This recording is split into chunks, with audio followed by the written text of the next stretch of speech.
കരിവന്നൂർ കള്ളപ്പണ കേസിലെ 9ാം പ്രതി പി കിരണിൻ്റെ ജാമ്യാപേക്ഷ തള്ളി. കലൂർ PMLA കോടതിയാണ് ജാമ്യാപേക്ഷ തള്ളിയത്. ചികിത്സയ്ക്ക് വേണ്ടി ഇടക്കാല ജാമ്യം അനുവദിക്കണമെന്ന് ആയിരുന്നു ഇവരുടെ ആവശ്യം. വിവരങ്ങളുമായി ജിജീഷ് കരുണാകരൻ ചേരുകയാണ്. ജിജീഷ്, ഈ കരിവന്നൂർ കള്ളപ്പണ കേസിലാണല്ലോ 9ാം പ്രതി കിരണിൻ്റെ ജാമ്യാപേക്ഷ തള്ളുന്നത്. എന്തെല്ലാമാണ് വിശദാംശങ്ങൾ ജിജീഷ്?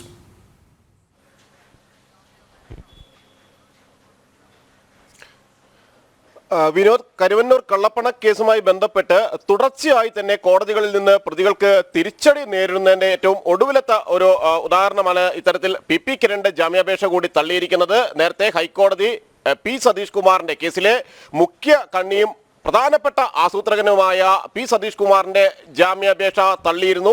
അതിന് പിന്നാലെയാണ് ഇപ്പോൾ പി കിരൺ 9ാം പ്രതിയാണ് എങ്കിൽ കൂടി പി സതീഷ് കുമാറിന്റെ ഏറ്റവും അടുത്ത അനുയായിയായ പി കിരണിന്റെ അറിവോടെയായിരുന്നു തട്ടിപ്പുകളെല്ലാം തന്നെ ആസൂത്രണം ചെയ്തിരുന്നത്. 24 കോടി രൂപയുടെ സാമ്പത്തിക തട്ടിപ്പാണ് കരുവന്നൂർ സഹകരണ ബാങ്കിൽ പി കിരൺ നടത്തിയത്. ഇതിൽ 14 കോടി രൂപയും പി കിരൺ നൽകിയത് മറ്റൊരു മുഖ്യ കണ്ണിയായ പി സതീഷ് കുമാറിനായിരുന്നു. പിന്നീട് സതീഷ് കുമാർ പല ആളുകൾക്കായി പണം പലിശയ്ക്ക് നൽകിയത് ഉൾപ്പെടെയുള്ള കാര്യങ്ങൾ ചെയ്തു ഇരുന്നത് ഈ പണം ഉപയോഗിച്ചാണ്. പലരുടെയും ബിനാമിയായിരുന്നു പി സതീഷ് കുമാർ എന്ന് വ്യക്തമായിരുന്നു. അങ്ങനെ പലരുടെയും ബിനാമിയായി മാറിയ പി സതീഷ് കുമാറിന് ചില ആളുകളെ, ഉന്നതരായ ആളുകളെ പരിചയപ്പെടുത്തി കൊടുത്തതും പി കിരണാണ്.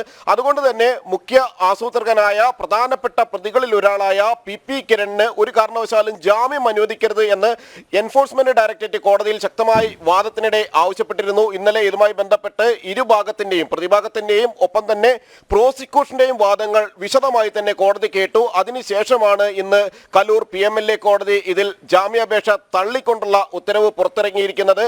ഇത്തരത്തിൽ പ്രതിക്ക് ജാമ്യം നൽകിയാൽ സാക്ഷികളെ സ്വാധീനിക്കാനുള്ള സാഹചര്യമുണ്ട്. മാത്രമല്ല, കേസ് അട്ടിമറിക്കാനുള്ള ശ്രമങ്ങൾ ഈ പ്രതിയുടെ ഭാഗത്തു നിന്ന് ഉണ്ടാകുമെന്ന കാര്യവും എൻഫോഴ്സ്മെന്റ് ഡയറക്ടറേറ്റ് ചൂണ്ടിക്കാണിച്ചു. എന്നാൽ തനിക്ക് ശാരീരികമായ പ്രശ്നങ്ങളുണ്ട്, പലവിധ ആരോഗ്യ പ്രശ്നങ്ങൾ അലട്ടുന്നുണ്ട്, കഴിഞ്ഞ ഒരു വർഷമായി ജയിലിൽ തുടരുകയാണ് എന്ന കാര്യമായിരുന്നു പി കിരൺ ചൂണ്ടിക്കാണിച്ചത്.